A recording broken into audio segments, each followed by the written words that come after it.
Muito boa noite, Vadir. Muito prazer recebê-lo novamente aqui. Como é que vai? Tudo bem, Miguel. Boa noite, boa tarde, né? Aqui não é boa tarde. E é sempre uma satisfação estar com você aqui no teu programa, né? É isso aí. Especialmente aí com o meu camarada Paulo Pimenta. É isso aí. E aí, Paulo, como é que vai? Tudo bom, Miguel? Prazer em poder estar aqui contigo, juntamente com meu querido amigo, deputado Vadir Damus. E, de fato, né, Miguel, eu acho que foi um momento muito especial, praticamente foi a primeira entrevista do ano, né? E uma entrevista cheia de símbolos, cheia de significados. O presidente Lula muito bem na entrevista. Acho que, de fato, foi um momento assim, muito especial. Que bom a gente poder estar aqui hoje para poder comentar contigo e com todo o pessoal que está ligado aí na revista Fórum sobre essa entrevista e outros assuntos aí que com certeza vão acabar entrando aí na pauta. Isso, exatamente. Vamos conversar sobre, não apenas sobre essa entrevista, mas também sobre os fatos do dia. Daqui a pouco eu vou chamar o Lucas Rocha para apresentar aqui o plantão do Rocha, para colocar aqui os últimos acontecimentos. Mas eu peço para o Guilherme colocar uma página que eu compartilhei, que é o do Lula, que para a gente começar já comentando. Você acha que alguém tem aspiração de dormir num quartinho de 2x2, onde ali se cozinha, ali se faz as suas necessidades fisiológicas, ali se faz sexo, com 10, 12 pessoas dormindo no mesmo quarto? Eduardo, eu morei num quarto de cozinha com 13 pessoas. Então, eu tenho consciência do que esse povo está passando. Então, eu não posso mentir. Eu não posso ganhar aos 76 anos e falar, gente, olha, eu ganhei, mas não dá para fazer as coisas. Desculpa, eu tenho que atender o mercado. Eu preciso atender a Faria Lima. Eu preciso ter responsabilidade fiscal. Eu preciso manter teto de gasto. E o teto de comida? E o teto de emprego? E o teto de salário? E o teto de saúde? Quem é que vai devolver para esse povo? Então, meu caro, é esse cidadão que acaba de ficar emocionado, que quer ser presidente. E se for, é para mudar. Por isso, companheiros, é o seguinte, eu sei o que vocês fizeram. Então, só queria colocar esse trechinho aqui que eu achei particularmente emocionante, Paulo e Vadir, que é o ex-presidente Lula se emocionando ao lembrar da situação dele, quando ele vivia numa casa muito pequena, com muitas pessoas, e realmente é emocionante, né, porque você vê a autenticidade dele, e é o diferencial do ex-presidente Lula, né? Ele é uma pessoa autêntica, uma pessoa que transpira autenticidade por todos os poros, é um líder político. Inclusive, eu queria só fazer um comentário antes de passar para o Paulo, que eu queria ouvir a opinião dele, que tem algumas pessoas que falam, o Brasil não merece o Lula. Não acho isso, não. Eu acho que o Brasil merece o Lula.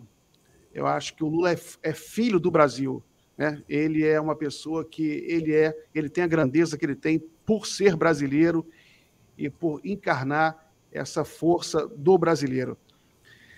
O que você acha dessa entrevista, Paulo? Olha, Miguel, em primeiro lugar, o presidente Lula costuma dizer que ele é uma representação, uma construção da sua própria história, da sua própria trajetória, né? O Lula é uma pessoa que começou a participar do movimento sindical e ele mesmo conta que ele dizia que ele tinha nojo de política, não gostava de política, que não gostava dos partidos, né? E que adquiriu consciência de classe na luta, né? Na sua trajetória, na sua história. A história do Lula é uma história muito bonita, não vou eu aqui querer recontá-la, né? Agora, tu falou uma coisa que é muito real, né? O Lula não precisa fazer o personagem. Ele conta que quando ele chegou uma vez numa reunião do G8 para participar, que era uma reunião para tratar da fome, uma das primeiras reuniões que ele participou quando era presidente da República, e estavam lá as grandes potências mundiais, os Estados Unidos, o Japão, a Inglaterra, a França, né? A Alemanha. Ele disse que olhou para aqueles caras assim, que ele conhecia da televisão, e as pessoas diziam, pô, Lula, mas tu não sabe falar inglês. Como é que tu vai participar de uma reunião dessas, representar o Brasil? Como é que tu vai te virar num ambiente como esse? E ele disse que ele olhou para os caras e pensou, mas só um pouquinho, gente. Isso aqui é uma reunião para combater a fome. Nenhum desses caras nunca passou fome. Nenhum desses caras aqui sabe o que é passar fome, o que é passar dificuldade, o que é viver a realidade do povo. Eu não devo nada para ninguém, eu não sou menor que ninguém aqui, né? E isso deu para ele a coragem de, na hora de falar o que ele queria e ter sido respeitado, ter adquirido esse protagonismo que ele adquiriu, né, no cenário nacional e internacional. E o Lula é uma pessoa que saiu consagrada da presidência da República. O Lula é uma pessoa que, agora, depois de ter os seus inquéritos anulados, ele não teria nenhuma obrigação de se concorrer, né? Já escreveu o seu nome na história.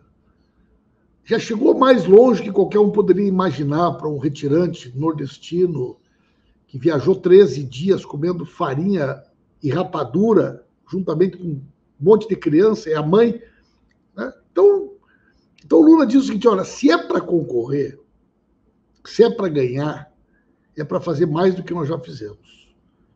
E fazer mais do que nós já fizemos é exatamente mexer nessas questões estruturais, né?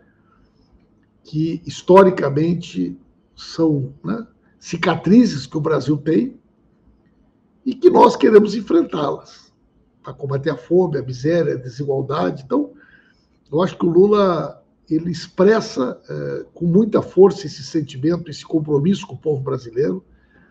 E todos nós que acompanhamos ele sabemos que quando ele se emociona assim, né, ele se emociona muito, exatamente a expressão dessa generosidade, dessa personalidade, desse caráter que ele tem. Então, eu acho que foi um momento muito marcante, uma entrevista muito forte, e oportunidades como essa são muito significativas para que efetivamente as pessoas possam conhecer o Lula na sua plenitude, né? Então, de fato, foi um momento muito importante da entrevista, esse trecho que vocês destacaram, Miguel. Muito obrigado, Paulo. Guilherme, coloca um comentário aqui da Lisa Terezinha Reineck, que ela comenta aqui o que eu falei. Miguel, pensei diferente nesse teu comentário. Acho que querem dizer que o Lula é muito bom para o povo que não o merece. A Leda é uma das nossas comentaristas mais queridas aqui do canal. Todo dia ela está com a gente, ela sempre participa. Eu amo profundamente a Leda, mas eu vou discordar da Leda. Eu acho que o povo brasileiro merece o Lula, Leda. Merece. O Lula é filho do Brasil e o que ele é o Brasil. Eu acho que isso que faz o Lula. Eu acho que, inclusive, a mensagem que o Lula passa hoje mostra isso. Ele menciona, por exemplo, Vadir, ele menciona um encontro que ele teve com catadores de lixo em São Paulo recentemente, e ele lembra de uma senhora com 7 filhos, e ele repete isso, ela tem 7 filhos, e é catadora, né, catadora de lixo em São Paulo, e ele inicialmente pensou, coitadinha, a mulher chegou no microfone e falou, depois que a mulher falou que ela está terminando o curso de Direito em São Paulo, e ele pensou, coitadinha nada, essa é uma brasileira, uma lutadora, e você vê como o brasileiro é lutador, com 7 filhos, catador de lixo, está terminando o curso de Direito. Então, eu quero ser presidente para fazer jus a esse povo incrível. Então, eu só queria fazer esse comentário aqui com a nossa amiga Leda, que é muito querida. Vadir, o que você achou dessa entrevista do Lula? Olha, Miguel, imitando aqui o presidente que gosta de imagem de futebol, né? Ele está em plena forma, né? O sujeito entrou em campo e despejou categoria, né? O sujeito entrou em campo em grande forma. E o que nós vimos ali? Essa parte aí que você destacou, em que ele se emociona, isso é muito comum nele, mas isso mostra também, Miguel, o seguinte: há uma disputa ao Lula. Fora ele estar disputando a presidência, há uma disputa. Qual o perfil do Lula que a gente quer aprender? a gente tem visto aí nos últimos dias recados da Faria Lima, recados da Globo, dando conselhos a ele. Lula, você devia fazer isso. Lula, você devia fazer aquilo. O que o Lula, quando ele faz questão de lembrar, né, de onde ele veio, o que ele é, né? Quando ele se coloca, ele está sempre se colocando na perspectiva do povo mais pobre, quando ele diz que essa mulher é uma heroína, que essa mulher é uma brava brasileira, não é uma coitadinha, por que ele se coloca nessa posição de proporcionar autoestima ao povo? Ele quer mostrar para essa turma aí que ele tem lado, né? Ele quer mostrar para essa turma aí que esses recadinhos aí vão entrar por um ouvido e vão sair pelo outro. Quando ele diz, eu não estou preocupado com teto de gastos, eu não estou preocupado com responsabilidade fiscal, eu quero saber qual é o teto para o povo brasileiro comer, o povo brasileiro ter comida na mesa, ter emprego. É isso que me preocupa, né? Então, o que o presidente Lula, e acho assim, ele foi paz e amor, ele sempre muito tranquilo, muito sereno, mesmo quando foi apertado por algumas perguntas ali, né, em relação ao Alckmin, etc. Ele se manteve sempre muito tranquilo. Ele vai ser um paz e amor nessa eleição, mas um paz e amor diferente do que foi em 2003. Eu acho que nessa eleição ele vai afirmar claramente o nosso programa. O que ele disse nas entrelinhas? Eu não me incomodo com o Alckmin candidato a vice, né? Quando ele foi apertado ali, se não me engano, pela Laura Capriglione, a Laura botou para quebrar em cima do Alckmin, naquele currículo quase que genocida lá como governador de São Paulo. Eu não me preocupo com isso. Não me preocupo com o Alckmin. É uma pessoa diferente hoje, talvez. O que ele quis dizer toda vez que ele se referiu ao Alckmin? Olha, não somos nós que vamos nos adaptar às preocupações com o programa, né, dos componentes da aliança. Eles é que vão aderir ao nosso programa. Então, o Alckmin vai aderir. Nós não vamos abrir mão dos itens programáticos do PT históricos. Ele deixou isso muito claro. Nós não vamos abrir mão. Vamos conversar com todo mundo. Quero conversar com o empresário, quero conversar com o milico, quero conversar com todo mundo.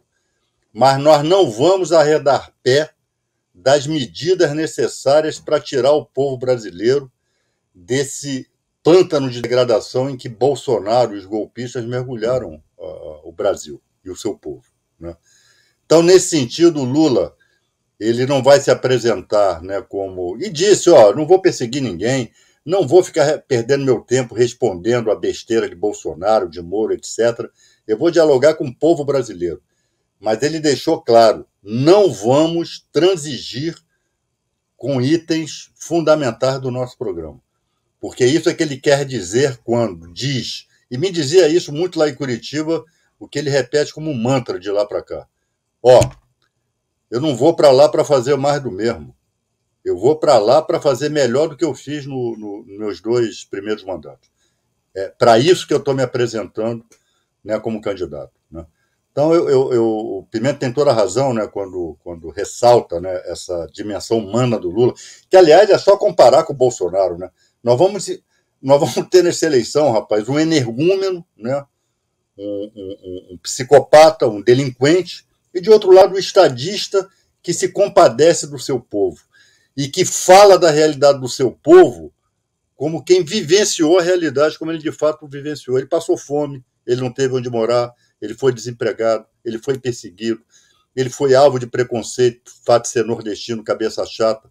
Então, quando o Pimenta se lembra dessa reunião lá do G20, exatamente nesse sentido, eu sou doutor em povo, rapaz. Eu sou doutor em transformar a realidade. Eu não tenho por que me intimidar diante dessa turma. Valeu, Vadir. Eu só queria fazer um comentário aqui. Eu comecei a ser blogueiro político por volta de 2004. Né? Foi início da blogosfera no Brasil e eu acompanhei os debates logo no início do governo Lula. E ao longo desse tempo eu estudei muito política, ciência política. O Vadir sabe, eu fui muito amigo do saudoso professor Vanderlei Guilherme. E no início você notava uma certa animosidade dos cientistas políticos, uma parte deles contra o Lula, mesmo de esquerda. Mas alguns anos depois, isso mudou. O próprio Vanderlei Guilherme começou a ver o Lula como um dos grandes conhecedores de democracia, como um dos grandes especialistas em democracia no Brasil e no mundo. Essa entrevista, Paulo, mais uma vez confirmou isso. O Lula ele tem um conhecimento sobre democracia que é impressionante. Eu também estudo democracia desde os primórdios. O Lula sabe o que é democracia. Tanto que quando ele fala, por exemplo, não farei um governo de especialistas. E eu vou fazer um governo para conversar com o povo. Eu vou ouvir o povo. E isso aí quando a gente estuda democracia, o que é democracia. É um governo que ouve o povo, né? E ele lembrou que o governo dele criou vários conselhos. Então, isso aí essa entrevista já sinalizou o caminho do novo governo Lula, né? Que é um governo profundamente democrático, que vai ouvir, vai conversar com os trabalhadores, com os empresários, com a classe política. Isso aí você acha que o caminho é por aí, Paulo? Miguel, o presidente Lula, apesar dele ser digamos assim, um gênio político, ele é um gênio político, é autodidata, né? Ele é uma pessoa que se preparou muito também. Ele mesmo reconhece isso. Uma pessoa que, sabendo que era muito importante que ele estudasse, conhecesse economia, história, política. O Lula é um cara que estudou muito, se preparou muito, tem muita facilidade de aprender, tem a humildade de conversar com pessoas que sabem mais, e muitas vezes, né, isso falta nas pessoas em função do cargo, do outro cargo que elas ocupam. E tem uma coisa interessante, Miguel, e o Vadir acompanhou isso muito de perto. Durante esse período que o Lula teve em Curitiba, o Lula se preparou muito. O Lula leu muito, o Lula assistiu muitos documentários, o Lula assistiu muitos filmes, o Lula fez cursos, né? Então tinha lá um curso sobre Guerra de Canudos, 5, 6 capítulos. O pessoal botava num pendrive, levava, o Lula passava o final de semana, aí estudava sobre Canudos, tal, né? Escravidão, né? O Lula leu praticamente todas as principais obras que tem aí hoje sobre a questão da escravidão, né? Assistiu documentários, viu filmes, economia, a questão da China. Eu me lembro uma vez que eu cheguei lá, ele estava estudando sobre a China, né? Então, esse tempo que o Lula teve em Curitiba, ele se preparou muito. Preparou o corpo, o Lula fazia lá, né, de forma muito organizada, né? A sua, digamos assim, mini academia que ele montou ali. A única coisa que tinha diferente ali era uma esteira. Né? Depois o Lula tinha uma disciplina. O Lula também, eu acho que ele pensou muito sobre a experiência de governo. Então eu vejo hoje o Lula uma pessoa muito mais preparada do que ele era, né? Até mesmo no momento que ele governou o Brasil.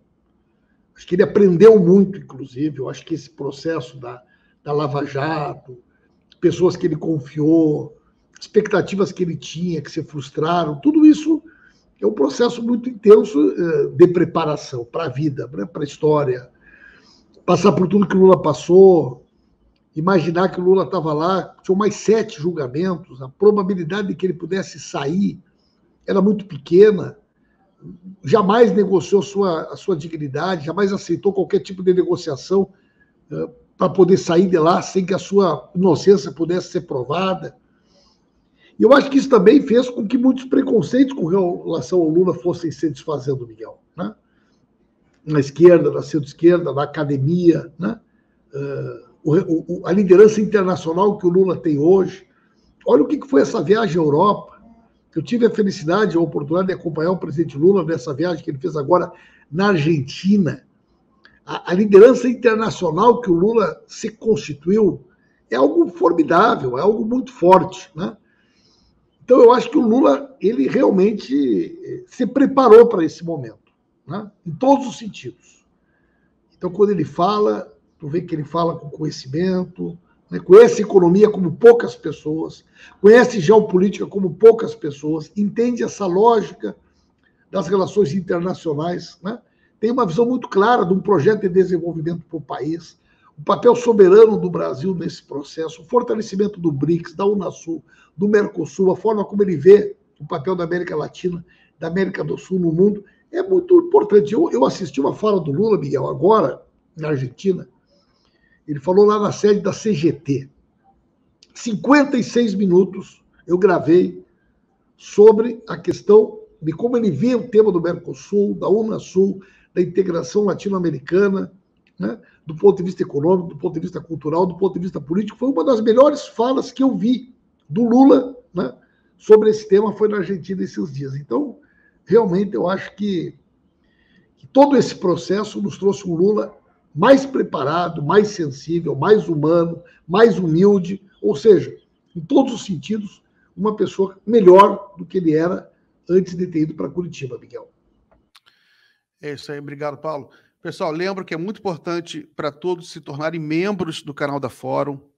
É fundamental que todos se tornem membros, porque isso ajuda a gente a criar uma segurança maior para a gente fazer o planejamento financeiro aqui do canal. Muito importante que vocês deixem os superchats. É fundamental, então, para a mídia independente.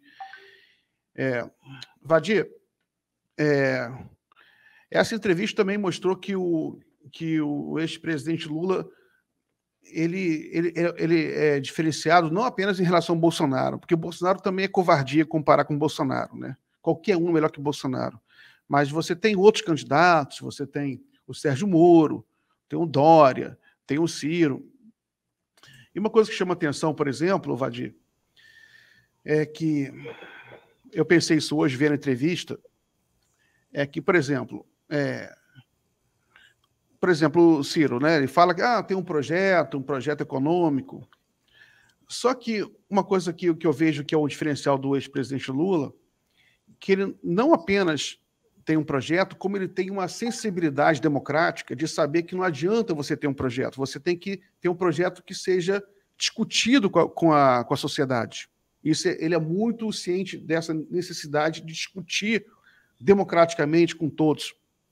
Então, ele não é ele nunca fala que eu sou dono, eu tenho um projeto, vamos fazer isso e aquilo. Não, eu vou conversar com os empresários, com os sindicatos, com a população, com os trabalhadores, para ver qual é a melhor solução. Isso, evidentemente, para mim, Vadir, é um projeto, né? É um projeto, faz parte. E outra coisa que chama atenção no Lula, Vadir, é uma ética de relação política. O Lula é muito sensível, ele é uma pessoa muito sensível, como ele vai se relacionar inclusive com os adversários. Você vê que, mesmo quando ele fala dos adversários, ele é muito educado, né? Não sei se ele era assim nos anos 80, mas ao longo do tempo ele foi desenvolvendo uma cultura política própria, muito particular, que é o Lula, que é uma das qualidades dele, a capacidade dele de articular, inclusive com adversários, que a gente sabe que é necessário hoje, e vai ser necessário no governo, essa capacidade de articular, coisa que a gente muitas vezes não vê em outros candidatos, né? Essa capacidade de você, mesmo com pessoas que pensam diferente de você não ultrapassar alguns limites, você ter uma elegância na maneira de você conversar. Você não acha que esse é um diferencial do ex-presidente Lula também? Sem dúvida. Miguel, você tem razão quando diz que, de fato, comparar Lula com Bolsonaro é covardia. É verdade, né? Bolsonaro é abaixo de qualquer medida. Agora, vamos pegar também os outros candidatos. Ô Miguel, pelo menos nesse processo eleitoral, né, tá todo mundo ali abaixo da crítica. O Ciro Gomes, que seria E é, de fato, um sujeito bem preparado, tecnicamente bem preparado, tem cultura livresca. Mas, nesse momento, Miguel, nós voltamos a estar mergulhados numa pandemia em que o governo federal é aliado do vírus. O governo federal quer matar criança agora. Essa história de que eram os comunistas que queriam comer criancinha, matar criancinha, isso é o governo Bolsonaro, que não quer vacinar criança. Né? E, Miguel, quem tem de fato, né, a empatia com o povo, quem se coloca no lugar do povo, até porque é do povo, até porque passou pelas mesmas agruras, é o presidente Lula. E, nesse momento, essa qualidade dele sobressai. O Ciro fala como autômato, como um sujeito que despeja conhecimento livresco, lá dos manuais de economia, etc. Moro, eu não vou nem comentar, um delinquente, né? Um delinquente que abandonou a toga, né?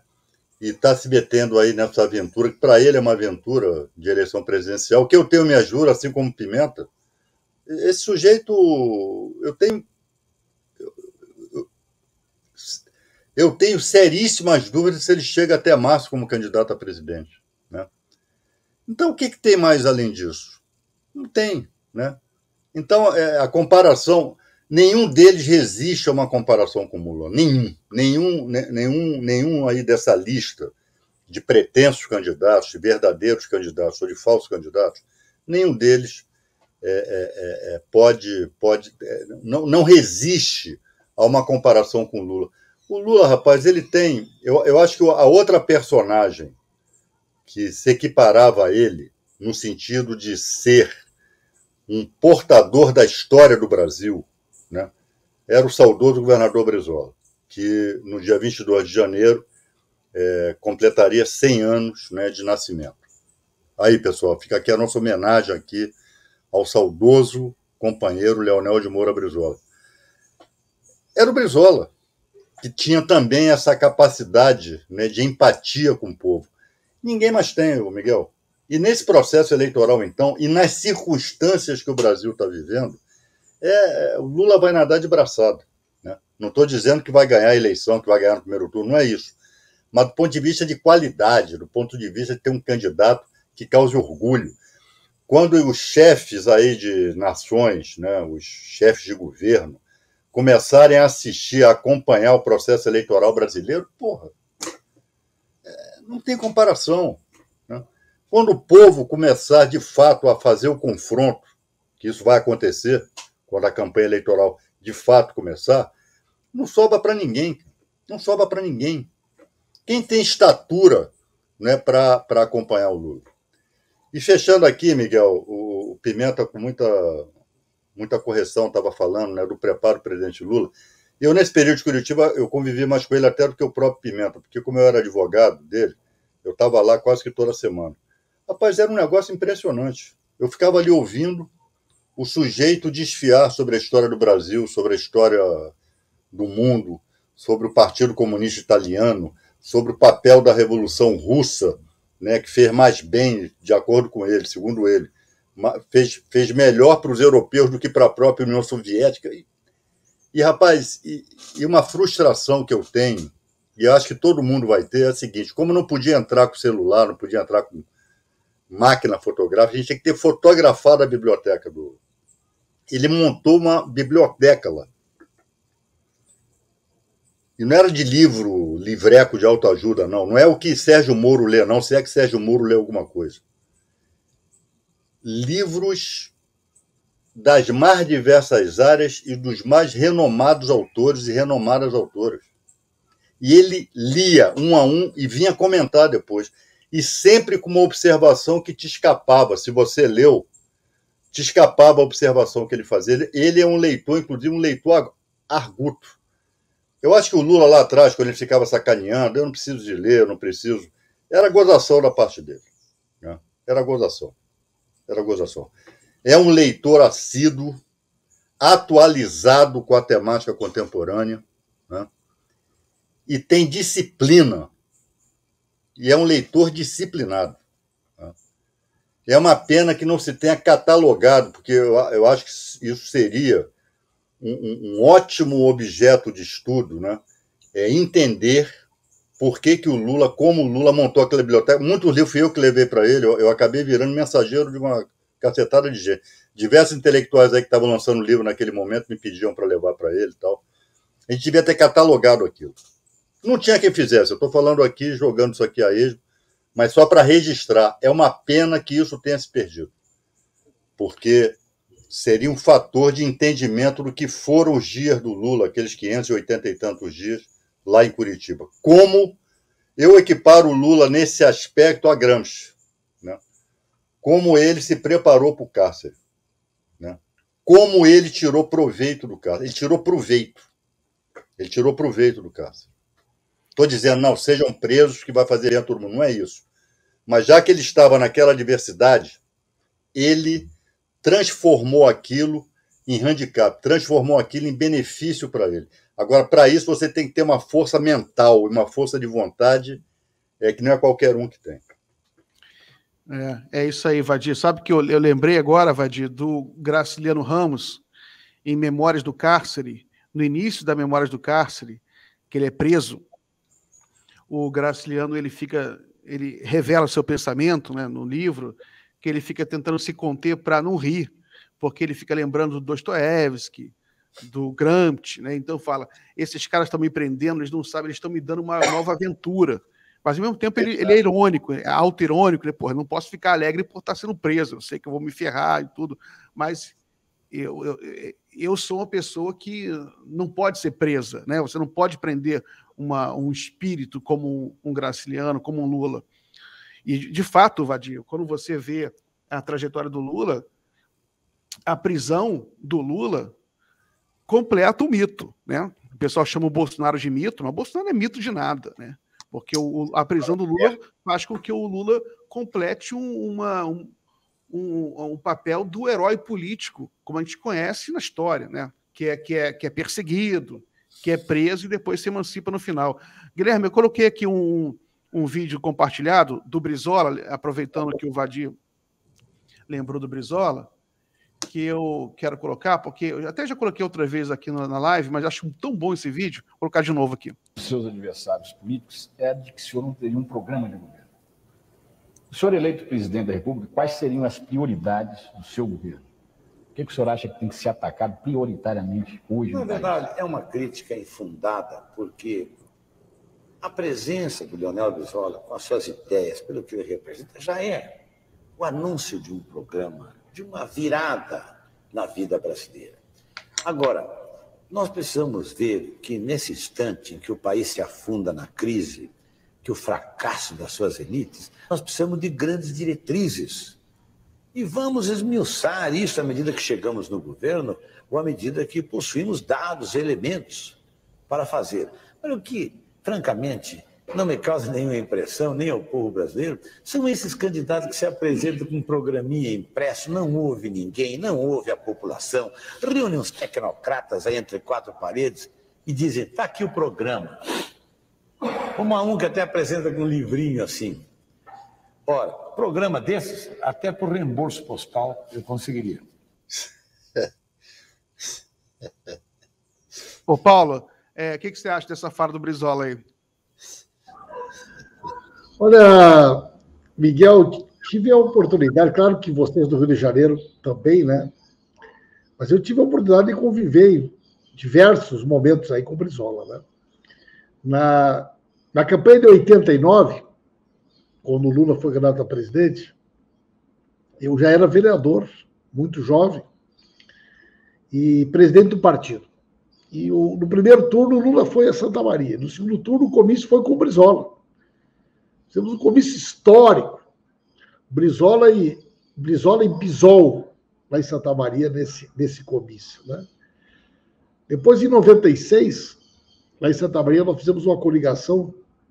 O candidato a prefeito era o Renan Curtis, um ex-deputado federal que foi cassado pela ditadura, e ele era muito amigo do Brizola.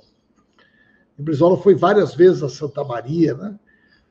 E o Brizola, o Vadir tinha falado antes, o Brizola tem uma capacidade, né? O Lula tem uma capacidade que é muito semelhante à do Brizola, que é com frases com muita metáfora, né, com muitos exemplos, com poucas palavras, traduzir para as pessoas aquilo que a gente pensa, né? O Lula fala isso também. O Lula diz, olha, programa de governo, eu não gosto mais de programa de governo. Geralmente as pessoas, a única vez que leram foi no dia de entregar, né? Tem que ter compromissos, diretrizes, questões gerais. E o Lula falou o Brizola falou uma coisa que eu também digo sobre o Lula, quer dizer, o Lula não precisa se apresentar. As pessoas conhecem o Lula. Qual é a maneira do Lula governar? Né? Quer dizer, existe um conjunto de questões fundamentais que os outros candidatos precisam se apresentar, que o Lula não precisa.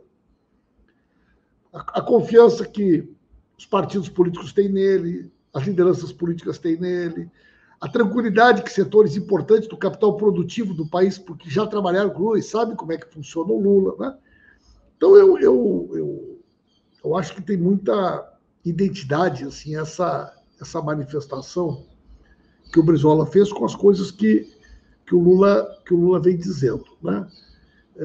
Eu acho também, Miguel, que o presidente Lula, nesse momento, e ele disse isso com muita tranquilidade, muita firmeza na entrevista, ele imagina quase que um projeto de reconstrução nacional. E o dia que teve aquela decisão do Fachin anulando as decisões do Moro, na segunda turma, eu conversei com o Lula aquela noite, era uma segunda-feira, e eu disse, presidente Lula, posso lhe dar um conselho? Né? Quem sou eu para lhe dar um conselho? Leia o discurso que o Nelson Mandela fez no dia que ele saiu da cadeia da Cidade do Cabo. Leia o discurso que o Nelson Mandela fez. Ele falou, eu já li há muitos anos, leia de novo. Eu tenho certeza que o Lula leu aquele discurso antes daquela entrevista que ele deu numa quinta-feira. Porque, evidentemente que, dentro das características da realidade de cada momento histórico que viveram, né, Nelson Mandela e Lula, os dois, depois que saíram do cárcere, digamos assim, havia uma imensa expectativa de que forma eles sairiam. O desejo de vingança, de perseguição, de dar o troco, né? E o Mandela, ele sai da cadeia com um discurso de reconstrução nacional. Ele diz, aqueles que vieram em busca de ódio, da vingança, bateram na porta errada, né? E conseguiu fazer um grande projeto de transformar a África do Sul numa nação onde praticamente quem ficou fora foram o pessoal que defendia o apartheid. Amplos setores da sociedade sul-africana, que não eram da esquerda, se uniram em torno de um projeto de reconstrução nacional, de combate à fome, de fortalecimento das instituições. Eu imagino o papel do Lula nesse quadro histórico que nós vivemos, Miguel, Tivadi, muito semelhante ao papel cumprido pelo Nelson Mandela naquele momento, né? Por quê? Porque o bolsonarismo ele vai entregar um país estraçalhado, um país machucado, um país ressentido, um país onde o ódio foi alimentado institucionalmente, o ressentimento, a mágoa, né? Um país com a economia combalida, um país do cenário internacional que perdeu o protagonismo, um país sem política econômica, um país que destruiu, né, muito de tudo aquilo que nós construímos ao longo desses últimos anos. Então, vai ser um enorme desafio, né? Então, eu só reafirmo essa visão, né? Acho que o Lula... E veja que coisa esquisita, Miguel. Há quanto tempo a grande mídia não entrevista o Lula? Quanto tempo faz que o Lula não fala na Globo, na Record, na Band, na SBT, ou mesmo na TV a cabo? Quanto tempo faz que a Globo News não entrevista o Lula? Então, você tem um candidato que lidera todas as pesquisas, que é um virtual candidato que pode ganhar a eleição no primeiro turno, e não é fato jornalístico a opinião dele sobre nada. Quer dizer, a Globo News faz um debate entre o Alckmin e o Leite para saber quem é que vai fazer 2%. Entrevista todo mundo sobre qualquer assunto. O Lula nunca é entrevistado. Não interessa para o Brasil o que o Lula pensa sobre as coisas. Aí o Lula viaja para a Argentina, toda a mídia entrevista o Lula. O Lula vai para a Espanha, vai para a França, vai para a Alemanha, e no Brasil ninguém entrevista o Lula, né? Então, eu acho impressionante essa conduta reafirmando esse papel de sabugice da mídia comercial brasileira, que mesmo diante de todo esse momento que nós estamos vivendo, ele trabalha no sentido de esconder a existência do Lula, né? Eu acho que não deve existir em nenhum lugar do mundo algo semelhante a esse processo, a essa relação que a mídia estabelece com o Lula, como ela estabelece aqui no Brasil, Miguel. É isso aí, Paulo. Eu só queria ler um comentário aqui da Lida Terezinha Reineck, que sempre comenta aqui no nosso chat. Ela, lembrando aqui, ela fez vários comentários. Espera aí.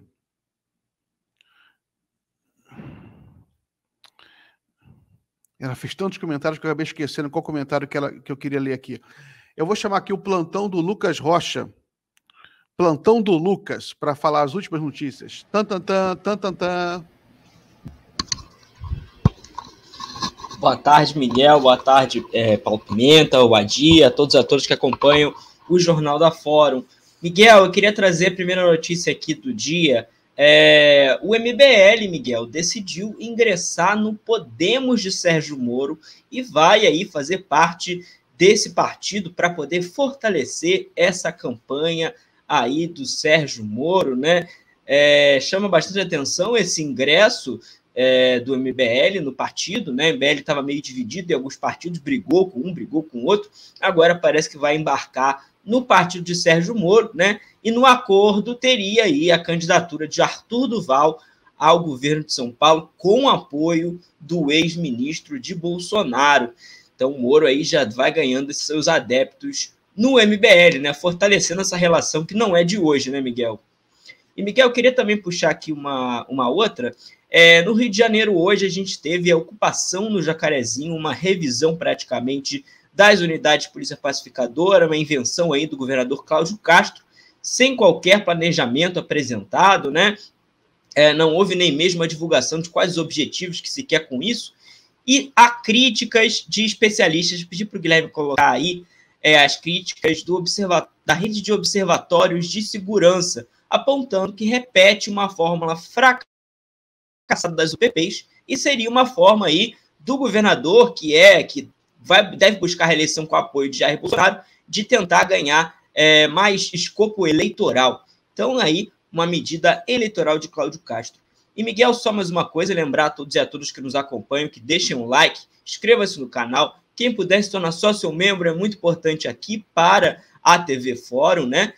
E lembrar que também teremos no dia 24 um webinário com Marcos Coimbra, do Vox Populi, sobre pesquisas eleitorais. O custo desse webinário é de R$100, mas para sócios ou membros é de graça. Então fica aí mais um incentivo para que todos e todas contribuam com a mídia independente. Valeu, Lucas. Muito obrigado aí pela participação. Daqui a pouco eu te chamo novamente. Abraço, companheiro. Então, achei o comentário que eu queria ler aqui da Lida Terezinha Reineck. O ex-carcereiro de Lula, um policial federal, deu entrevista e está escrevendo um livro sobre a amizade entre os dois nesses 580 dias. Deverá contar outras coisas também. Isso eu acho muito interessante, né? A capacidade, o humanismo do Lula é muito típico de um humanista como o Lula. Onde ele chega, ele consegue conquistar as pessoas e fazer amizades, né? É uma capacidade de um político. Tem dois superchats aqui também. Miguel. Pois não, Vadir. Miguel, rapidinho, em relação a isso, só para não perder aqui, eu posso dar esse testemunho que eu ia lá. Rapaz, às vezes eu chegava lá, tinha delegado da Polícia Federal que descia para ir lá conversar com ele, o Lula. Uma vez cheguei lá, 2 delegados, eu falei, porra, tá dando alguma merda aqui. Não, estavam lá batendo papo, trocando ideias, querendo saber a opinião dele sobre isso, sobre aquilo. Uma vez eu desci com ele lá para a ginástica dele, que era, viu, Pimenta, era esteira e era aqueles elásticos, né, aquele para substituir musculação e tal, e lá no pátio elástico atado no pé da cama. E cheguei lá, estava lá no banco, lá na Polícia Federal, pô, Lula livre, né? E o Chastalo, a gente tinha uma desconfiança desgraçada com o Chastalo, né, pô? Porque era muito carinho para um carcereiro. Mas ele, de fato, demonstrou, rapaz, ao longo do tempo, boa parte dos policiais ali, e muitos deles nordestinos, ganhavam de imediato, o Lula ganhava de imediato a amizade deles, a colaboração, a cooperação, e é uma maneira também de você sobreviver na prisão, pô. Não é só a questão do Lula ser um cara legal. Ele racionalizava aquilo. Pô, eu vou ficar aqui de cara amarrada, não vou dar bom dia, não vou cumprimentar. Não, ao contrário. Chamava para tomar um café, comentava a coisa. Então, ele saiu de lá cheio de amigos ali, entre aqueles agentes ali da Polícia Federal, né? É importante ressaltar isso. Já estou curioso aí com esse negócio do Chastal. Só quero ver o que ele vai andar falando aí, pô. Também estou curioso. Tem 2 superchats aqui, um da Socorro Barbosa. Lula só é manchete na mídia antidemocrática, principalmente a TV Globo, quando contraria os interesses da burguesia. E também do José Alberto. Música da campanha tem que ser Lula lá, brilha uma estrela. Tá? Então, uma sugestão aqui do chat da revista Fórum, do canal da Fórum, para a campanha do Lula. Tem outro aqui, Vadir Pimenta tem que dar enquadrada no Quaquá. Está falando muita M. É isso aí. Você dá o Saulo Pimenta aí, porra, que é lá do Diretório Nacional. Não, então vamos sair um pouquinho, vai começar a sair um pouco dessa entrevista do Lula. Quer dizer, na realidade não sair, né? Um dos assuntos que foi mais comentado na própria entrevista, né? Foram várias perguntas sobre isso, foi sobre essa aliança com o Alckmin, né? O Alckmin ser vice. E o que você acha disso, Paulo? Eu podia dizer aquela resposta clássica de eu acho que o Lula acha, para não brigar com o homem. Mas o que eu penso assim? Né? Em primeiro lugar, eu acho que o Lula ele foi muito firme, muito franco na posição dele. Né?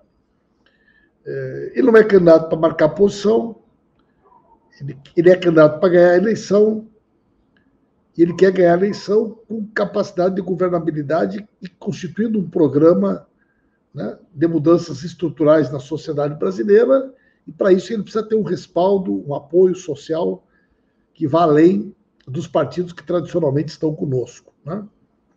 Segundo, o presidente Lula foi muito claro no sentido de que não existe hipótese de que ele possa negociar qualquer mudança daquilo que ele acha que são as prioridades, as necessidades do eventual governo dele, para que isso possa viabilizar aliança com qualquer partido, com qualquer pessoa. Né?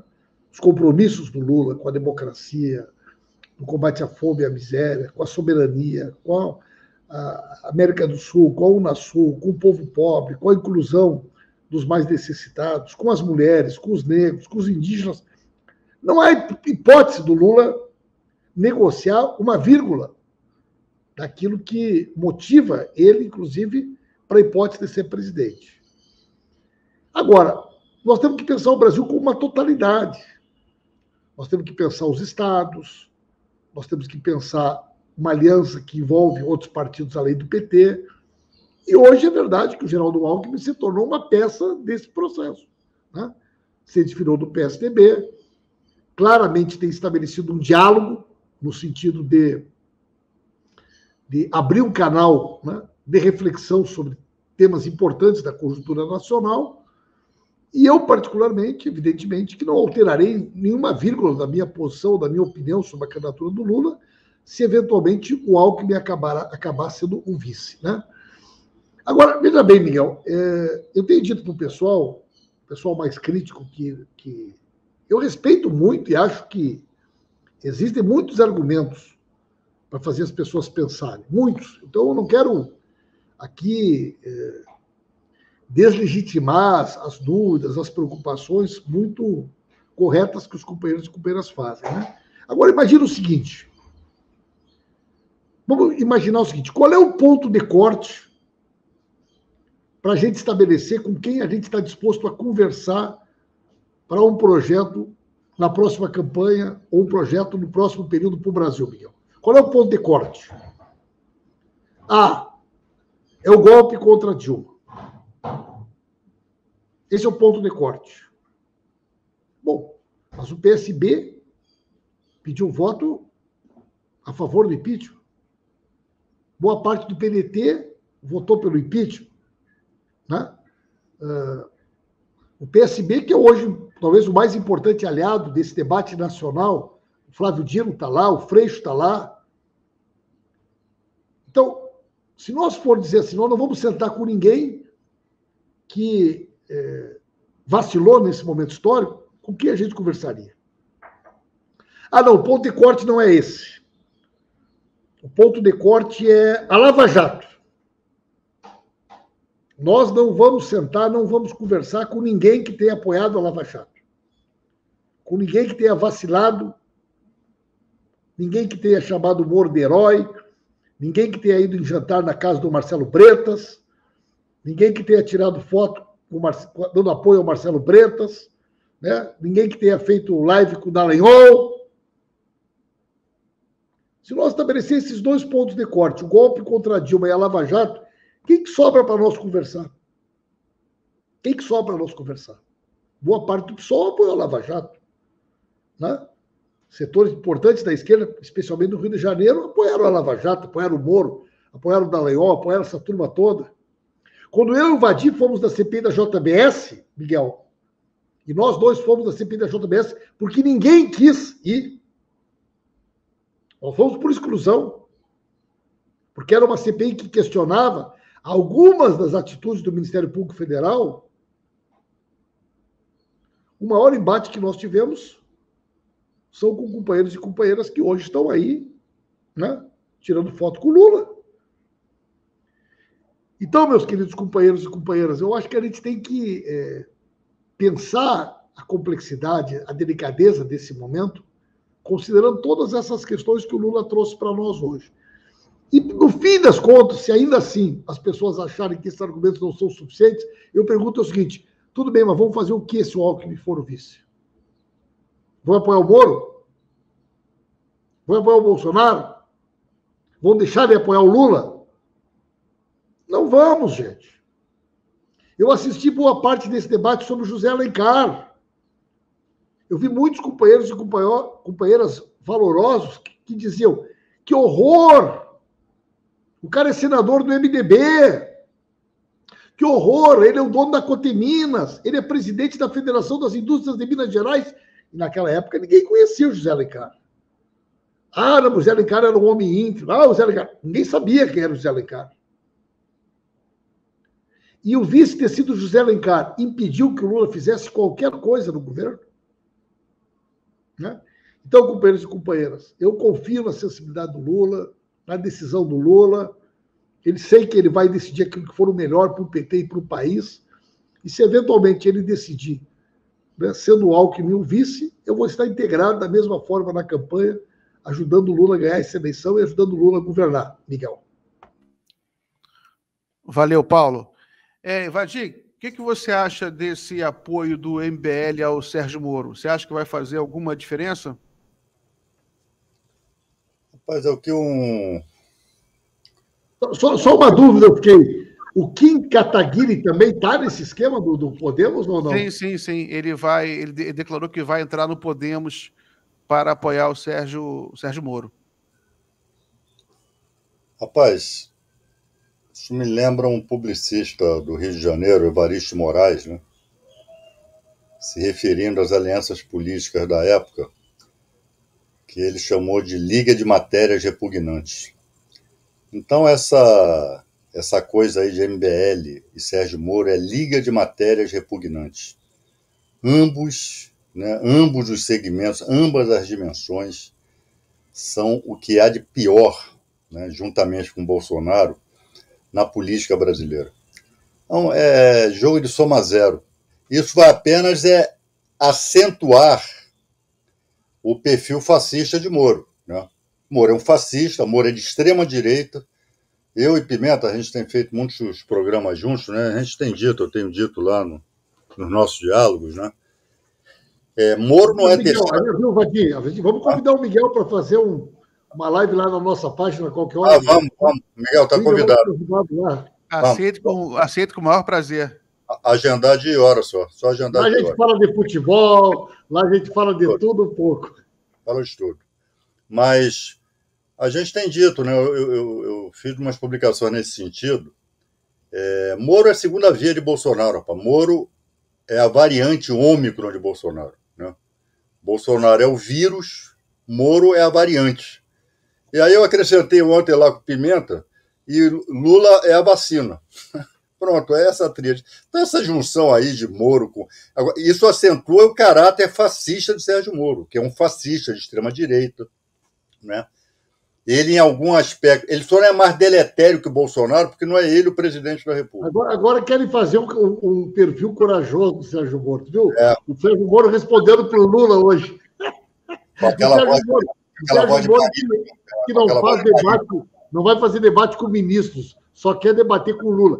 E se o Moro não aguenta 2 minutos no debate. Sabe, Miguel, eu e o Vadir tivemos 2 vezes frente a frente com o Moro, em audiências públicas. Tentamos de todas as maneiras que ele interagisse, dialogasse, conversasse conosco. Nem ele, nem o Dallagnol. Tentamos, né, Vadir? Em várias oportunidades, nenhum. Imagina o que o Lula vai fazer com o Moro se um dia cair nesse debate.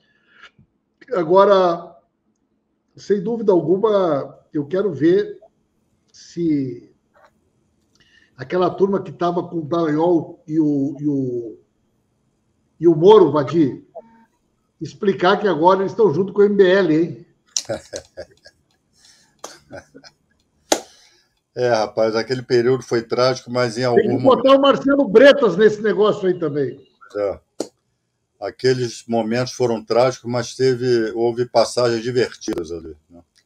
Mas, Miguel, fechando a resposta, Liga de Matérias Repugnantes, jogo de soma zero, e só acentua o caráter fascista de Moro. Agora vai se juntar com os arruaceiros, né?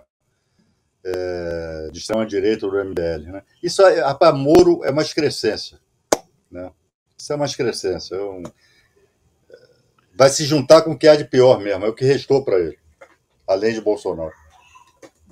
Eu queria agradecer aqui o Raimundo Oliveira por um super sticker. Muito obrigado, Raimundo, é muito importante para a gente, qualquer valor. Tem um superchat aqui do Jair Lima. Só vale a pena Alckmin se o apoio da Globo vir junto. Aí acho difícil, Jair. Obrigado pelo superchat, mas esse apoio da Globo também é complicado, apesar da Globo estar contra o Bolsonaro, que também é um bom sinal, né? Mas eu queria colocar um videozinho do Moro aqui, o Guilherme. Eu compartilhei, coloca aí, só para a gente comentar. Deixa eu dar o play aqui, só um segundo. Meu amado. Desculpe.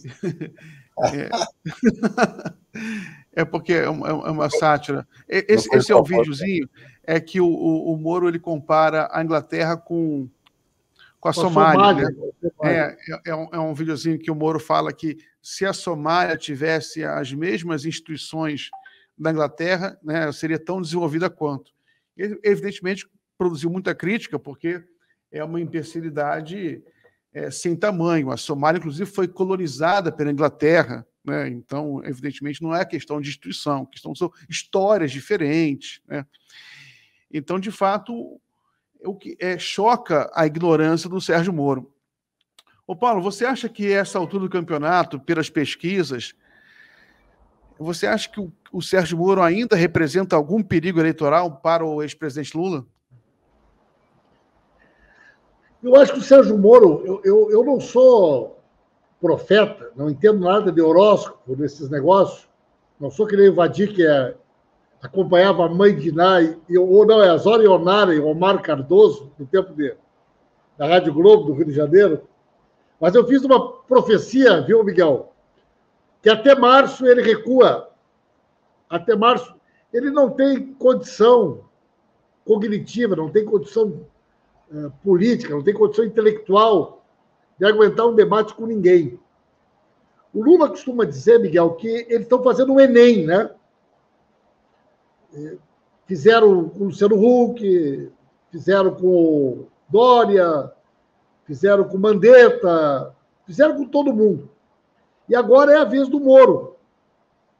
Então, eles dão uma super exposição na mídia, né? Dão todos os espaços necessários, botam o cara para circular no Brasil, para ver se o cara consegue passar de 2 dígitos.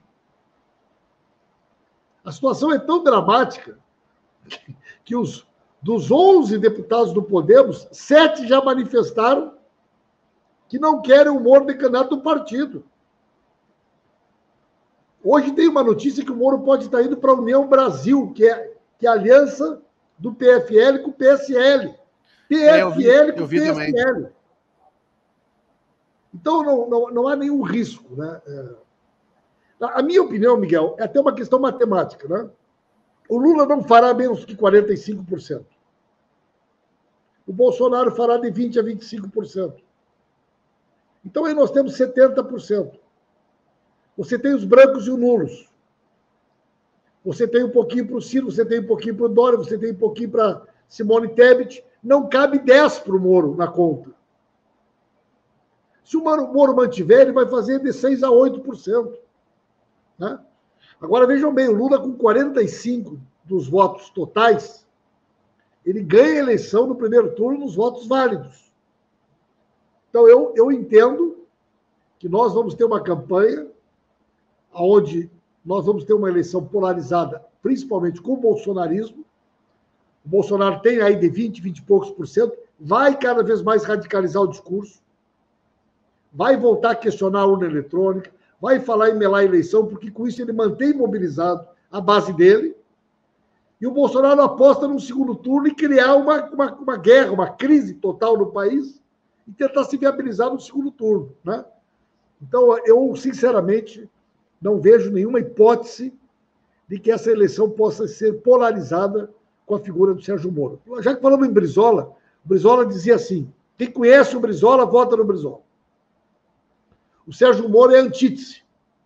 Muitas pessoas conheciam só ele de nome, já tinham ouvido falar no Moro, mas nunca tinham escutado o Moro. E o Moro começa a dar entrevista, por mais que seja um bando de bajulador, daqui a pouco alguém pergunta alguma coisa. O que o senhor pensa de tal assunto? Se sair do script, ele não sabe o que dizer e diz bobagem. Né? Então, eu não vejo nenhuma chance de decolar essa candidatura do Sérgio Moro e minha aposta é que até março ele retira para ser candidato a senador ou a deputado para tentar garantir, né, algum tipo de proteção aí nesse monte de inquérito que ele tem para responder. É isso aí. Vou chamar aqui o Lucas Rocha novamente para fazer mais um plantão, trazer as últimas notícias. Chega aí, Lucas. Plantão do Lucas. Opa, Miguel, boa tarde novamente. Olha, a notícia que saiu agora no Jornal Globo. Dólar tem forte queda com aceno de Lula a Alckmin. Então, a notícia aí, o Jornal Globo, já cravando que a queda do dólar, né, 1,69% de queda, tem a ver com o aceno, né, com a declaração do ex-presidente Lula durante a entrevista coletiva à mídia independente. Tem até uma fala de uma pessoa do mercado que não se identificou, que diz que o posicionamento de Lula vinha sendo mais extremo, mas quando ele sinaliza para uma aliança com Alckmin, isso gera uma expectativa que não deve ser dessa forma, isso traz mais confiança para o investidor estrangeiro. Então, parece aí, né, que a entidade mercado, né, é uma coisa meio indefinida, parece que o mercado, né, Miguel, gostou dessa sinalização do ex-presidente Lula, né, falou publicamente que não teria problema em ter Alckmin como vice, né, já havia sido especulado, mas hoje ele meio que cravou, né, Miguel, dá para dizer que o Lula meio que cravou essa vice. Uma outra notícia que eu queria falar aqui rapidinho também, saiu há pouco, a Anvisa decidiu não liberar de imediato o autoteste da Covid-19 e cobrou uma política pública de testagem do governo Bolsonaro, lembrando que a gente teve aí um apagão de dados no início desse ano, então agora a Anvisa cobra que o governo faça o seu trabalho e não jogue na conta do autoteste. Esse autoteste acaba usado em vários países, né? Mas a Anvisa não liberou no Brasil, por enquanto, pediu mais informações para o governo Bolsonaro. Miguel. Muito obrigado, Lucas. Até daqui a pouco. Eu queria só fazer um comentário rápido sobre essa questão do teste, porque é um assunto, evidentemente, muito importante. de fato, a gente está no escuro, né, Vadir, Paulo? Porque, apesar de você conseguir fazer teste no posto de saúde, é muito difícil, tem filas enormes, o teste privado é muito caro, tem que ter recomendação médica. Isso é triste porque um país do tamanho do Brasil, com 213 milhões de habitantes, né, e com a estrutura que a gente tem, era para ter um sistema de inteligência artificial, como a China faz, com aplicativo, né, com testes disponíveis em cada esquina. Seria muito importante para todo mundo ficar mais tranquilo. É lamentável que a gente viva essa situação. Sobre o Alckmin, também queria só fazer um comentário e passar para vocês sobre essa notícia de que o dólar caiu. Eu desconfio um pouco dessas notícias de que o dólar sobe, o dólar cai, porque isso aí o pessoal é meio que da cabeça de quem escreve essas matérias, né? Porque ninguém exatamente sabe por que o dólar sobe, o dólar cai, e o dólar sobe num dia, cai no outro. Eu acho que a gente tem que tomar um pouco de cuidado com essas notícias. E também, eu assisti a entrevista do Lula, ele foi muito cuidadoso com essa questão do Alckmin. Não está nada certo ainda. Né? Não está nada certo, o Alckmin nem definiu o seu partido ainda. Né? Apesar do Lula, ele demonstrou que não vê problema e de que seria interessante, ele deixou bem claro que seria interessante ter um vice que sinalizasse para o centro. Isso ele deixa claro, inclusive até para a centro-direita, para governar, né? Para ganhar a eleição. Mas não tem nada certo, né? E o Lula, muito ciente disso, sabe que não dá para queimar largada. Tem alguns partidos que fazem isso e que eu acho que lamentável, é sinal de pouca sabedoria política. Anuncia o vice, esse vice não se materializa. Enfim, o que essa coisa do vice leva também a uma coisa que eu queria perguntar a vocês, que é sobre essa aliança com o PSB, né, que também é um assunto muito, muito importante. Aqui no Rio de Janeiro você tem a possibilidade de ter o Marcelo Freixo como candidato, ao mesmo tempo você tem o Rodrigo Neves, do PDT, que tem esse complicador, que é do partido do Ciro Gomes, que está atacando muito frontalmente o Lula, né? E, enfim, você tem o Espírito Santo, o Lula falou em tudo. O Lula falou no Espírito Santo, ele mencionou o Fabiano Contarato no Espírito Santo, ele deixou bem claro que o Fabiano entrou no PT não para ser candidato pelo Espírito Santo, e que se houver um acordo com o PSB, o PT vai apoiar o Renato Casagrande para a reeleição. Mas que se não houver acordo, o PT lança o Fabiano Contarato. Deixou bem claro. Mesma coisa com Pernambuco, né? Que ele deixou claro também que o PSB tem preferência para lançar um candidato em Pernambuco, mas o PSB ainda não definiu um candidato. E o PT tem 2 candidatos forte, que é Humberto Costa, senador, e a Marília Reis. Mas também tem que ter o acordo antes. E São Paulo também. Ele também mencionou São Paulo. Então, eu queria saber, Paulo, esse acordo aí com o PSB, na sua opinião, sai ou não sai? Olha, Miguel, eu acho que sai. Eu acho que sai. Tá? Eu conversei com a presidenta Gleide ontem. Claro que se a gente vai pensar a partir da realidade de cada município, de cada região, sempre vai ficar mais difícil. Mas se nós pensarmos do ponto de vista do projeto nacional, né,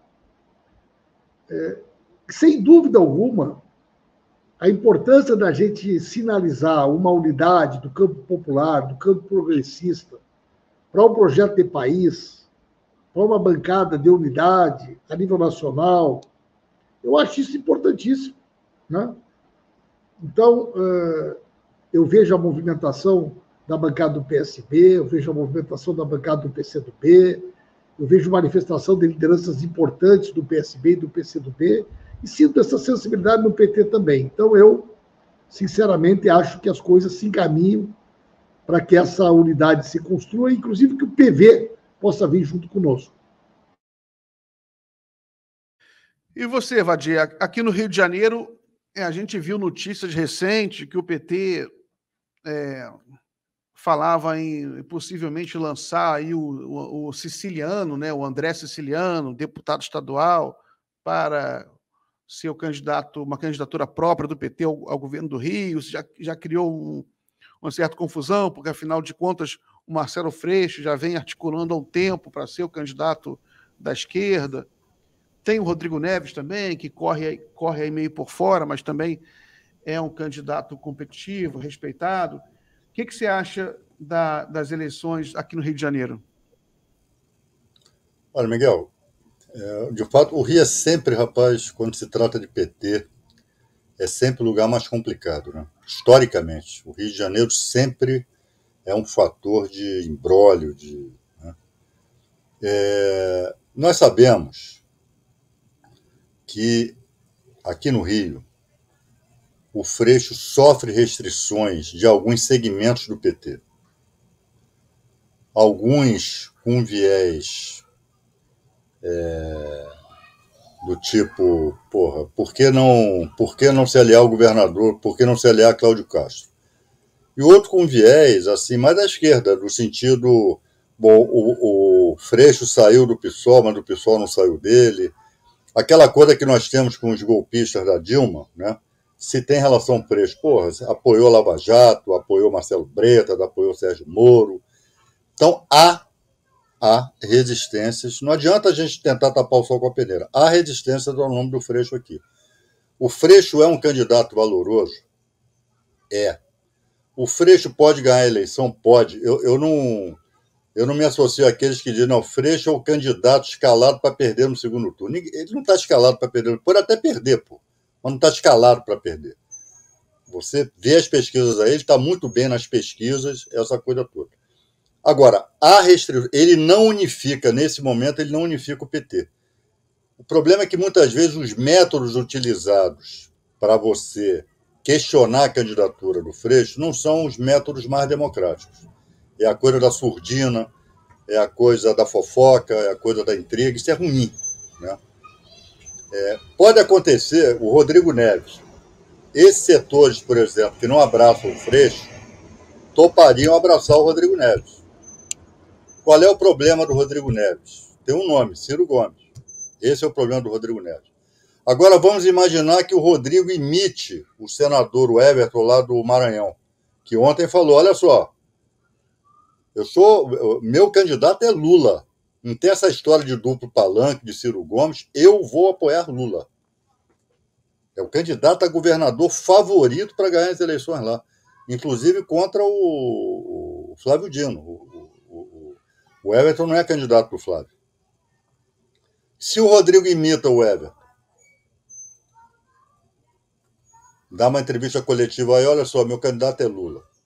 Então, esse imbróglio aqui no Rio, Miguel, tende a permanecer durante algum tempo. Embora o presidente hoje tenha dado uma sinalização, fez referência ao Marcelo Freixo, uma coisa é isso.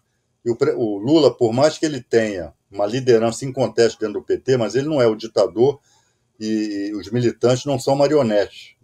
Né? Ele não vai ficar aqui controlando a dinâmica. A dinâmica da política a gente sabe como é que é.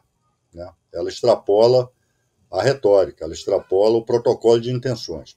Então, eu acho que aqui no Rio, essa questão vai permanecer em aberto durante algum tempo, até que se bata o martelo e se decida que vai ser o Freixo, enfim, o outro candidato. Acho que vai ser o Freixo. O siciliano, eu posso afirmar a você, ele será candidato ao Senado. Tá? Eu estou afirmando. E o Santa Cruz?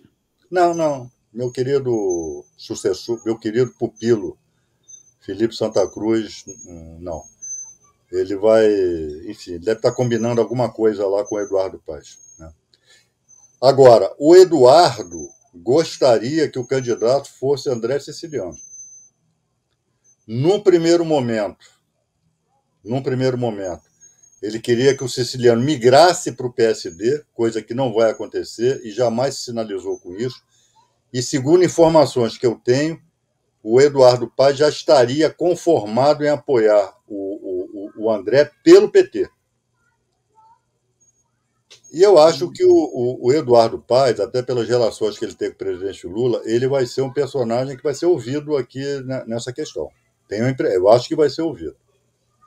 E assim, o Eduardo não aceita apoiar o Freixo. Então é o que eu estou te dizendo. Tem um imbróglio aqui no Rio. Você acha que isso dura até quando, Freixo? Na sua estimativa, até que data isso vai permanecer, essa dúvida? Até a data limite da política, né, e do calendário eleitoral. Né? Até julho? Não. Até, sei lá, março, meados de março, final de março. Porque não tem jeito, a campanha ela tem que começar, pô. Né? Porque né, é importante definir logo para todo mundo se posicionar. O prazo é março, Miguel, porque março é o prazo para a criação das federações e a janela partidária. Então, o prazo político do país é março, 2 de abril. Prazo para as federações e para a janela partidária. Se tiver federação, o cenário é um. Se não tiver federação, o cenário é outro. Mas tudo isso tem que estar resolvido até dia 2 de abril. Então, o prazo político é março. Paulo, a gente falou no Rio de Janeiro, eu queria falar um pouquinho sobre o Rio Grande do Sul. Você é do Rio Grande do Sul e o PT tem um candidato também forte no Rio Grande do Sul, o Edgar Preto. E também essa negociação entre o PT e o PSB vai passar pelo Rio Grande do Sul. O PSB tem um candidato no Rio Grande do Sul, que é o Beto Albuquerque. E o que você acha que vai acontecer no Rio Grande do Sul? Você acha que o PT aceitaria tranquilamente, por exemplo, uma candidatura do Beto Albuquerque? Ou você acha que o melhor candidato é o Edgar Preto? Paulo, você abre o microfone, por favor. Estou resolvendo uma coisa aqui do Rio Grande do Sul. Eu sou presidente do PT do Rio Grande do Sul, né, Miguel? E amanhã tem reunião do PSB com o PT. Amanhã tem reunião das duas direções nacionais para tratar desses temas. A reunião vai ser em Brasília amanhã, uma reunião importante, certo? Agora, qual é o problema? Tem um problema objetivo. Do meu ponto de vista, ele é intransponível, Miguel. O PSB do Rio Grande do Sul integra o governo Eduardo Leite. O PSB do Rio Grande do Sul tem secretários. O PSB do Rio Grande do Sul votou a favor da venda da Companhia de Energia Elétrica, da Companhia de Saneamento, da mudança da Constituição para acabar com o plebiscito para poder vender o Banrisul, que é o nosso banco público. Há poucos dias foi aprovado um projeto, uma PEC, da Constituição Estadual, congelando por 10 anos os investimentos e o salário do funcionalismo. O PSB votou a favor. Como o Eduardo Leite não é candidato à reeleição, ele não se importa que o PSB, inclusive, fique no governo e tenha candidato. Agora eu pergunto, é possível construir um palanque de oposição ao governo Eduardo Leite, tendo como candidato alguém de um partido que está no governo, que votou todos os principais projetos com o governo? Então, eu lamento, mas o PSB do Rio Grande do Sul, ele se inviabilizou como uma alternativa da oposição, porque ele é governo. Né? Então, existe uma preliminar. E nós sinalizamos em várias oportunidades, e, pelo contrário, não há nenhuma disposição, nenhuma sinalização do PSB de que eles pretendam sair do governo do Eduardo Leite. Né? Então, fica muito difícil esse debate, exatamente por conta disso. O Beto, ele não tem maioria no PSB do Rio Grande do Sul. Ele até tentou fazer com que o partido saísse do governo, mas o partido não quis sair. Né? Segunda questão, eles têm 2 deputados estaduais e uma deputada e 2 federais. Eles têm 3 estaduais e 2 federais. 2 estaduais e a deputada federal já anunciaram que vão sair do PSB para apoiar o Luiz Carlos Reis e apoiar o Bolsonaro. Então o PSB no Rio Grande do Sul vai perder 2/3 da bancada estadual e metade da bancada federal. A deputada deles quer ser vice do Luiz Carlos Reis. Então, digamos que a situação está um pouco delicada. Além disso, vocês viram que saiu uma pesquisa nacional e o Edgar apareceu muito bem na pesquisa, né? O Edgar Preto foi 3 vezes deputado estadual mais votado, foi presidente da Assembleia. Nosso partido é um partido que tem uma organização forte no Estado. Temos centenas de vereadores, dezenas de prefeitos, temos a maior bancada da Assembleia, a maior bancada federal. Temos um senador, Paulo Paim. Governamos Porto Alegre 4 vezes. Temos o Olívio e o Tarso, que são 2 grandes referências, né? Então, eu acho que imaginar que algum outro candidato, algum outro partido possa representar esse palanque do Lula com a amplitude que ele precisa, melhor do que o PT, eu acho difícil. Então, desde o início me coloquei a favor do diálogo, do debate, né? Fiz todos os esforços, conversei com todo mundo. Conversei com o PV, Cidadania, PDT várias vezes, PSB, PCdoB, PSOL. Hoje eu tive outra decepção, Miguel. Reuni 2 vezes com o Fortunato. O Fortunato estava no PROS. Abri o jornal hoje. Fortunato se filiando na União Brasil. Fortunato, cara. Nosso deputado federal do PT, nosso prefeito de Porto Alegre. Acabar no partido do PFL com o PSL, né? Para ser candidato a deputado federal. Que coisa lamentável. Mas eu estou muito confiante na pré-candidatura do Edgar, acho que nós temos condições de crescer, mas precisamos tomar essa definição. Essa indefinição está começando a nos atrapalhar no Estado. Valeu, Paulo. Tem um superchat aqui do Cláudio Alves. Paulo, se o Rio Grande do Sul é tão conservador quanto dizem, como é que foi que Brizola, Olívio Dutra e Alceu Colares conseguiram se eleger aí? O Lula ganhou em 89, o Lula ganhou em 94, o Lula ganhou em 98. Todas as eleições de que o Lula não foi eleito presidente, ele ganhou no Rio Grande do Sul. Né? Paulo, agora é muito polarizado. Paulo, sabe uma coisa que eu já falei aqui várias vezes aqui na live? É que sabe qual o estado em que o Lula teve maior votação em 2002? Você sabe? Sabe, Vadir? Maranhão, Piauí, Pará. Santa Catarina. Eu já 2002, trouxe, inclusive, a estatística aqui para provar que eu não estou mentindo. Eu coloquei aqui na live aqui a estatística. Santa Catarina. Né? Você vê como as coisas mudam, né? Tomara que mude novamente. Claro. Vadir, Paulo, a gente tem só mais alguns minutos de live. Então, vamos passar aqui para as considerações finais. Então, Vadir, quais são as suas considerações finais, as suas expectativas para esse ano? Olha, Miguel, estou muito animado. Né? Há muito tempo... Aliás, eu não me lembro de quando eu estava animado antes de agora. Eu nem tenho mais dessa memória. Né? Muito animado mesmo, muito animado com o que de bom pode acontecer aqui no Brasil. Né? Claro, com muita cautela. A gente sempre tem dito, pessoal, pesquisa não é para ser comemorada. Né? Pesquisa é para subsidiar a análise.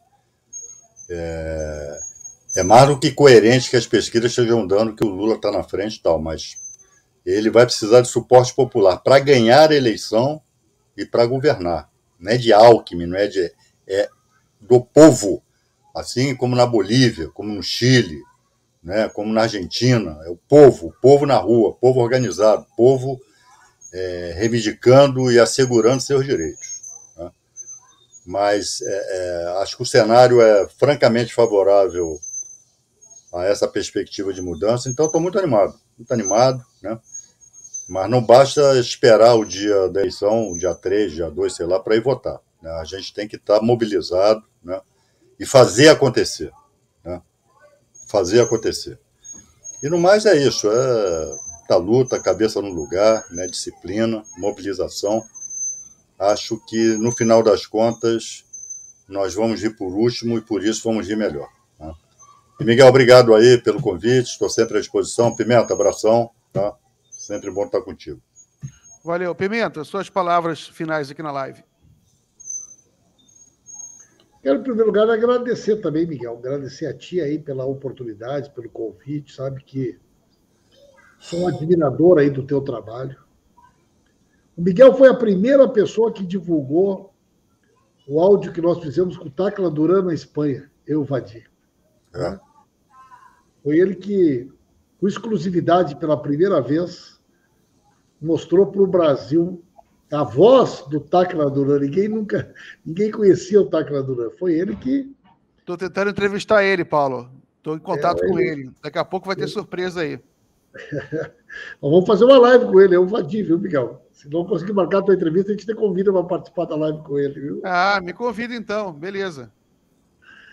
E aí dizer a mesma coisa, assim, ó, gente, eu estou com muita expectativa, acho que pese todo o momento que o país vive, na crise também se reconstruiu a esperança, né? O povo voltou a acreditar que é possível ter um país melhor, viver com dignidade, né? Voltar a ter orgulho de ser brasileiro, superar tudo isso que a gente está passando. Eu acho que o Lula ele projeta esse sentimento de esperança. As pessoas olham para frente e enxergam que há poucos anos atrás já viveram melhor, que a vida foi melhor. Então, a minha expectativa é a melhor possível. Estou com muita esperança, à disposição aí para ajudar na campanha do Vadi no Rio de Janeiro, né? Vadi faz muita falta no Congresso, precisamos muito dele como deputado, e estamos aqui sempre à disposição de vocês, Miguel. É isso aí. Agradeço muito, Paulo, pela participação, o Vadi, né? Também sou apoiador do Vadi aqui no Rio de Janeiro, acho que ele é muito importante, e agradeço muito a todos os internautas pela participação. Um grande abraço a todo mundo e até amanhã. Guilherme.